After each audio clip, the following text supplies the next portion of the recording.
Bonjour, c'est mon tout premier micro-trottoir que j'ai décidé du moins avec mon courage d'aller au-devant des gens et de poser des questions, je sais pas, aller papoter, comme on fait sur Facebook, on va y mettre des images un petit peu, on va rendre un petit peu ça un peu plus vivant pour le Lionnage Caribe. Alors, j'ai choisi comme thème pour démarrer quelque chose qui m'est très cher, tout ce qui est proche de l'environnement, des animaux. J'ai choisi le Terra Festival. Je suis allée me promener au Terra Festival juste pour le jour de l'ouverture.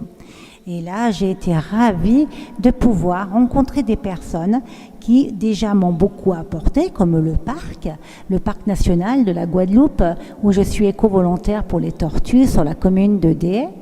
Et Wilfried, donc le chargé de com, nous présentera pourquoi le parc national est investi au Terra Festival. J'ai choisi aussi de parler et de vous faire parler Océane pour les requins que nous trouvons autour de notre île, mais qui sont malheureusement pas connus, ni étudiés, ni recensés. Donc elle va nous parler de cela. Et puis j'ai aussi trouvé un autre domaine. Alors là, c'est peut-être pas pour tout le monde qui aime ça, mais moi j'ai trouvé ça passionnant, les chauves-souris avec Régis. Donc Régis m'a montré plein d'espèces de chauves-souris que nous avons en Guadeloupe et qui sont on va dire toutes différentes avec des caractéristiques différentes mais qui sont hyper utiles pour notre environnement et pour notre écosystème. Et enfin, j'ai fini avec un sujet qui est très passionnant, c'est le tri ménager, là où je m'épouvante beaucoup sur ma page, sur mon journal Facebook. Le tri ménager, cette usine qui n'est toujours pas là, ni deux, alors qu'ailleurs il y en a.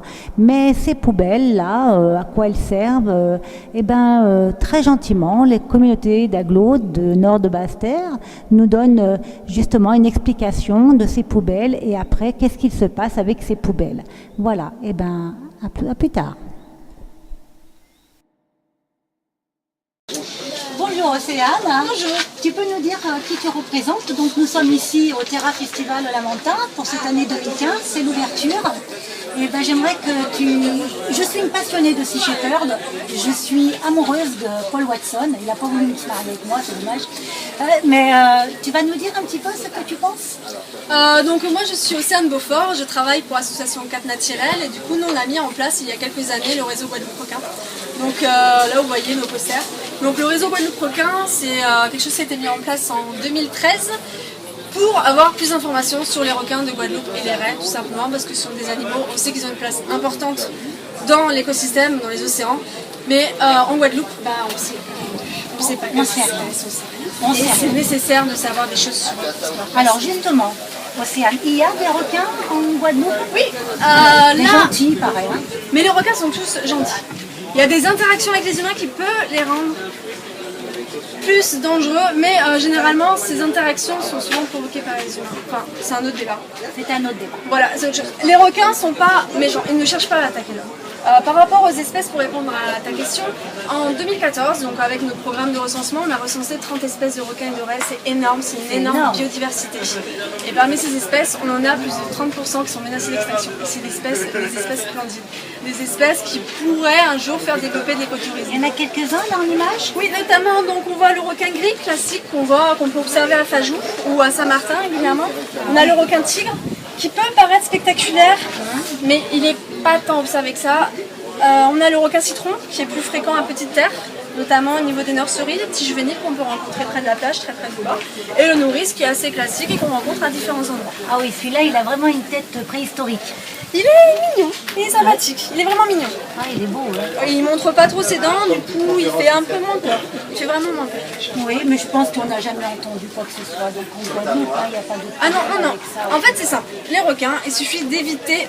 C'est simple. Ouais, c'est quoi, il faut éviter certaines interactions. On évite déjà de nourrir. On n'apporte pas d'éléments externes, on n'apporte pas de rejet de poissons, on n'essaye pas. Quand on voit des requins citrons, notamment à Petite Terre, on ne s'amuse pas à nourrir, on ne met pas de calamar dans l'eau, on ne met pas de coups de pain, on n'essaye pas d'attirer les requins tout simplement, c'est ça. Et je parle de Petite Terre, mais on peut aussi l'observer à Fajou, on en voit aussi des fois à Marie-Galante.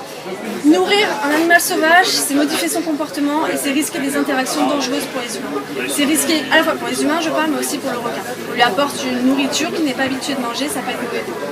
Donc voilà, certaines interactions sont vraiment déconseillées. Je te remercie beaucoup pour ces conseils, Océane. Je Bah pense oui. que nous, la Guadeloupe, les Guadeloupéens, on a besoin de savoir, parce qu'en fin de compte, et les pêcheurs, quand ils jettent leur détritus, est-ce que c'est un risque de... C'est difficile à dire. Voilà. On ne sait pas. On sait que, par exemple, il y a quelques années, les abattoirs rejetaient directement en mer. Et là, on a pas mal de retours de gens, de commentaires personnels qui nous disent avant, quand il y avait l'abattoir qui rejetait en mer les restes des vaches, tout ça, il y avait des ailerons. Les gens voyaient des ailerons. Par rapport aux pêcheurs, leur rejet en mer, on ne sait pas. On n'a pas d'informations et on n'a pas forcément les pêcheurs qui nous disent là j'ai rejeté mes abats. Il y avait des requins. On n'a pas eu ce genre d'informations, donc on ne peut pas dire. Donc c'est pour ça que c'est récent, hein, votre Oui, association. 2013. Donc c'est pour ça que maintenant vous êtes en quête d'informations, C'est ça. de recherche, Des pêcheurs, on va voir les pêcheurs sont une source d'information essentielle, les plongeurs, les apnéistes, tout le monde, tous les gens qui sont en contact avec la mer, mais aussi les gens qui vont acheter du poisson, ça nous intéresse beaucoup quand ils voient du requin, nous donner l'information, ça nous permet de savoir quelles sont les espèces présentes en Guadeloupe, quelle quantité est pêchée, quelles sont, plus d'informations tout simplement sur Océane, un message personnel, quels sont vos projets pour clôturer c'est sympathique de ta part déjà. Mon message personnel, ce serait qu'on a besoin de l'aide de tout le monde et que si vous voyez des requins, si vous voyez des raies, n'hésitez pas à nous remonter les informations. On a un site internet, c'est le www.regard.org. Il faudra peut-être un petit gros plan ici. Là. Et on a une page Facebook, Réseau Guadeloupe Requin, où vous pouvez trouver plein d'informations sur les requins de Guadeloupe, sur les requins dans le monde. Et vous trouverez aussi ces informations. Voilà, si vous voulez nous aider, prenez contact avec nous, on a besoin de votre aide, on a besoin de tout le monde, de la Guadeloupe, on a besoin de tout le monde. Merci beaucoup Océane, Merci à toi. Je publie, je suis lanceur d'alerte, on m'a vu sur le problème de l'eau, on m'a vu sur le problème du carburant, et j'ai envie d'être sur le problème du tri ménager en Guadeloupe parce que j'ai beaucoup énervé. J'ai beaucoup énervé justement par rapport au tri ménager. Alors bon, vous êtes les représentants, hein. Attention, vous n'êtes pas les responsables, vous êtes simplement les représentants.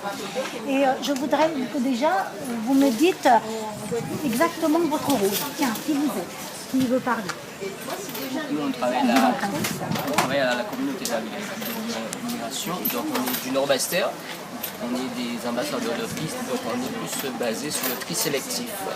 Voilà. Oui, d'accord. Alors moi, j'aurais une question.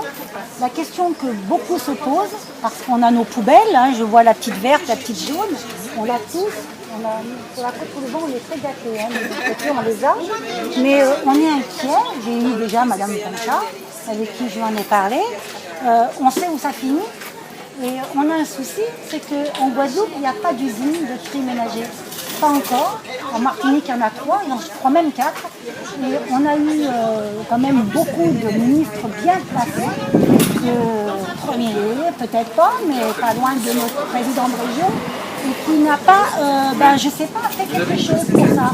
Alors que c'est vital, comme l'eau, c'est élémentaire maintenant, parce que à force de jeter nos déchets de partout, comme à la Réunion, où les déchets tombent dans la mer et attirent les requins, on a de plus en plus de requins qui arrivent sur la Guadeloupe quand même. Est-ce que vous ne pensez pas qu'il y aurait quelque chose à faire?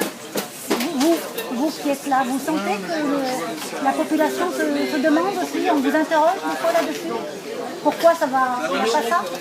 Donc quand même, je ne suis pas d'accord avec vous parce qu'on a deux poubelles. Je ne sais pas si vous avez constaté, il y a le Nord-Bastère, le plus souvent il y a deux poubelles. Une poubelle ordures ménagères et la poubelle jaune c'est pour le tri sélectif. Donc les gens commencent à trier, c'est vrai qu'on prend un peu de retard, mais ça se met en place petit à petit. Mais ça c'est donc, de la sensibilisation. Comment? Ça c'est de la sensibilisation. Donc nous aussi on est amené à aller dans les écoles, à sensibiliser la jeunesse. Oui, mais la poubelle elle finit où à la fin?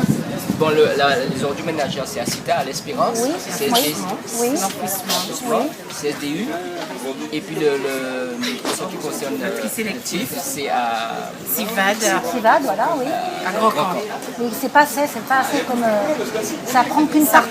Ça part dans la métropole. Nous, ici en Guadeloupe, on ne peut pas dire qu'il y a un grand nombre d'entreprises qui récupèrent les matières premières ici. Ça, voilà. C'est clair. Il y a mais pas. Normalement, ce n'est même pas une entreprise. Ça part pour la métropole et puis après la métropole, même voir au Japon. La majorité, c'est le Japon. C'est très intéressant ce que vous dites. Je ne savais pas. Oui. La majorité du tri qui part de la Guadeloupe, ça va au Japon. Après, ça peut aller aussi à la métropole, mais la majorité, c'est le Japon. Eh ben, c'est Mais très rien n'est traité intéressant. ici pour les emballages.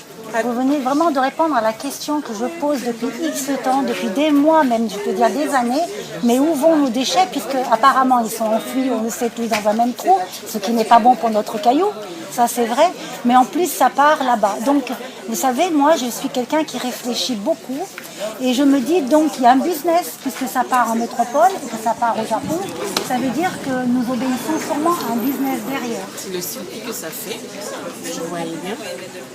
Voilà. Eh ben, je vous remercie beaucoup. De rien, Eh ben, moi, franchement, vous avez répondu à une question qui a... Même moi, je suis scotchée. Merci à vous. De rien. Merci à vous. Bonne journée.